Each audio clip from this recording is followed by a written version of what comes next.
Здорово, Олег. Нет, я не забухал. Пока что. На столе у меня, наверное, самый интересный персонаж Марвел. Агент Веном. И сегодня без...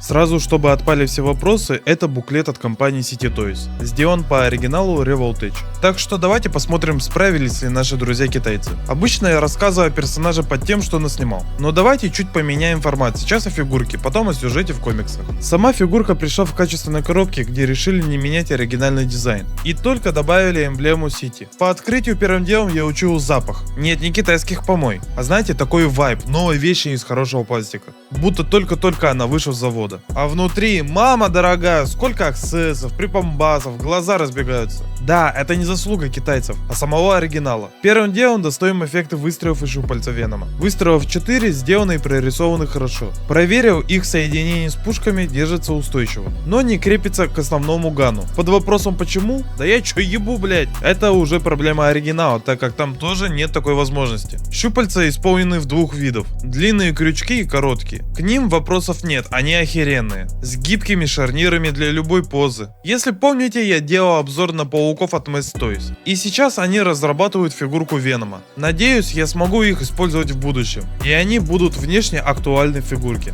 Дальше у нас огромное лезвие, держатель для фигурки и 6 пар кистей. Вообще их 7. Одна пара на фигурке. Мы получаем пару кистей для выпуска паутины, 2 пары Веном кистей для щупалец, кисти для держателя Хоумигана Каганста. Пара кистей, я их называю цыганскими, типа позолоти ручку. По-другому объяснить свою ассоциацию не могу, я еблан. И кисти ногти Венома. Но тут проблемс. Мне достались 2 одинаковые правые кисти, за что минус респект. Продолжаем. 2 прямые паутины, что мы видели в предыдущих обзорах на челах пауков. 3 пары глаз для головы. Обычные, прищуренные и с ночным зрением. Их можно менять, выталкивая из головы фигурки. Но тут проблема, они настолько хорошо сидят, что будто ощущение, что их приклеили к голове. И все жалуются на этот тугой косяк. Советуют в инете нагреть голову феном, если хотите поменять глаза. Теперь перейдем к стреляющим палкам. Дробовик, ну чё сказать, нормган. Правда, он не похож на дробаш в привычном смысле. Он больше выглядит как ручной гранатомет. Но слишком здоровый для этого. Его минус в том, что эффект выстрела не закрепляется на него. Дальше у нас 4 пестика. Ну клево, чё. И 4 вот таких огрызков. Они нужны для кобуры, так как в обычную кобуру они не помещаются. Их, кстати, тоже 4. И крепятся они на персонажа и его ремень. 2 кармашка для насвая и сама фигурка. Блинские мужики, не иметь такого паренька в коллекции, это просто потеря. Артикуляция Revoltage, как всегда, на высоте. А качество исполнения City не подкачало. Кисти, руки, плечи, туловище, ноги, пятки, носочки, голова, все крутится. Даже половина ремня с 2 сторон. Прорисовка отпад башки, особенно части брони с шипами. Они более чернее, чем мои парни. Блять, что я сказал? Они более чернее всех черных. И да, они реально твердые, и держа их колется. Чертовы гены крокодилы. И знаете, смотря на него, я превращаюсь в маленькую девочку. Не та, что хочет эту куклу, а та, что течет. Ну вы сами посмотрите, какой он зверь. Такой в армии и 1,5-10 минут простоит. И землю реально подвинет. А также в комплект положили к нему вот такую голову. И ее прикол в том, что в оригинальном комплекте от Revoltage ее нет. И эту голову только заказывать отдельно. А цена будто челы спайсов ебали. Про голову скажу просто. Цвет рта не попали. Но в остальном выглядит неплохо. Теперь, я думаю, можем поговорить и про самого персонажа. Те, кто нормис обоссаны, запоминайте и записывайте. Это герой отечества. Ветеран битв. Флэш Томпсон. Нет, не это аморфное существо, а вот этот гигачат альфа-трагатель. Да, в детстве он был известным задирой в школе. Но делал он это не просто так. Я бы на вас тоже посмотрел, если бы у вас был батя, которого все знают в алкомаркете. Так что у Флэша было 2 пути. Стать задирой, чтобы выплескивать гнев на слабых. Либо альтушкой, бухающая с детского сада на вписках. Но жизнь Флэша меняется, ведь появился Спайдермен. Спайди стал кумиром Флэша, его путеводной звездой. Именно благодаря нему он пересмотрел свой образ по жизни и дал мотивацию защищать и бороться, не идя по следам своего батя-алконафтера. Поэтому после школы он ушел в армию. Туда, где дисциплина, и он сможет принести пользу обществу. К сожалению для Флэша, он потерял обе ноги и стал инвалидус в стиле Читос. Но горе было недолгим, и его завербовали как госагента в стильном живом костюмчике. Агент Веном. Не могу больше так продолжать. Доберусь домой к Бетти, расскажу ей все.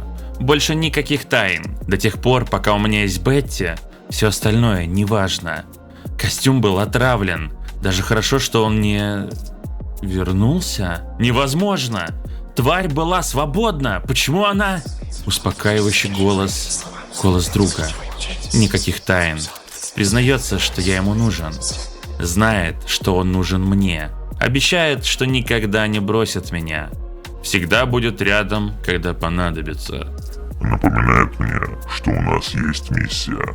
Если мы не остановим погрузку антарктического вибраниума, сотни из тысяч умрут. Напоминает мне, чтобы мы никогда больше не убегали и не боялись ничего. Пока мы вместе.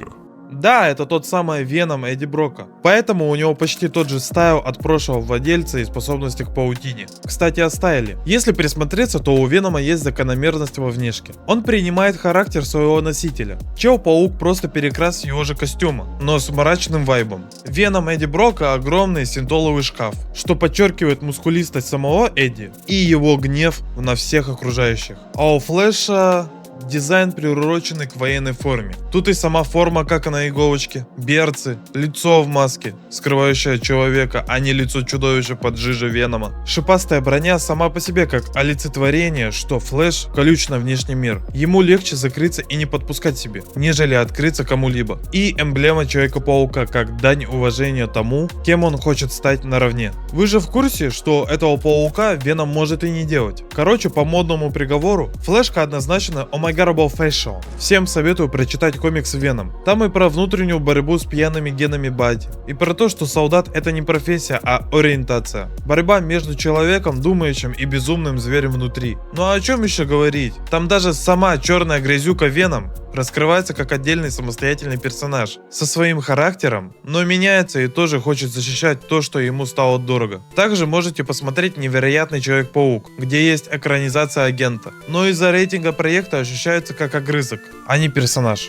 По итогу скажу, агент Веном мне приятен и ближе сильнее, чем Человек-паук. Я сам являюсь ветераном, как и Флэш. Мне понятна его мозгоебка с примесями ПТСР, хоть он и не показывает это напрямую, но по сюжету это выскакивает у Томпсона. Мне понятен его страх быть похожим на батю, ведь это тиран, кем Томпсон не хочет быть, но детство не исправить, как и гнев и привычки, что унаследовал сын от отца. Мне понятна его привязанность к Веному, как к котикам. С Веномом он имеет силу, он имеет ноги, он имеет возможности, а отобрать его он просто инвалид. Тень прошлого, ошибок войны. Так что на этом я закончу данный видос. Спасибо, что смотрели. Это был агент Веном от City Toys. Его я рекомендую покупке. Он выиграл голосование в телеграм-канале, где проголосовать за Next обзор можете и вы. Вся информация в комментах. А на сегодня все. И помните. Ехал Веном через Веном. Видит Веном в реке Веном. Сунул Веном руку в Веном. Веном, Веном, Веном, Веном. Веном.